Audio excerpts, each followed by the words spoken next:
कामत यांची माझी पहिली भेट मी ज्यावेळी पुणे शहराचा नामदेव समाजोन्नती परिषदेचा अध्यक्ष होतो त्यावेळी त्यांना मी सन्मानानं परिषदेच्या कामासाठी बोलवलं होतं। त्यांचं मी व्याख्यान आयोजित केलं होतं। तो दिवस माझ्या आजही परत विस्मरणात जाऊच शकत नाही असा तो दिवस।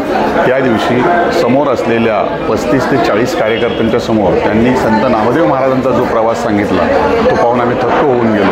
त्यांची आज आठवण काढताना मला भरून येत आहे। संत नामदेव महाराज अध्यासन जे आहे पुणे विद्यापीठाचं त्यांनी केलेली भरीव कामगिरी तिथे पाहिल्यानंतर कळतं की 20-22 वर्ष कुठल्या पद्धतीने कुठल्या ताकदीने कुठल्या आत्मविश्वासाने त्यांनी एवढं मोठं कार्य उभं केलं असेल आणि खरोखर त्यांच्यामुळे नामदेव समाजोन्नती परिषदेला खूप मोठा आधार तर झालेला आहेच, पण संत नामदेवांवर आणि सर्व इतर संत श्रेष्ठींवर जे त्यांनी काम केलेलं आहे ते वाखाणण्यासारखं आहे। त्यांचं अभ्यास आणि त्यांचं जीवन हे असंच पुढच्या पिढीपर्यंत व्यवस्थित जावं एवढीच सदिच्छा।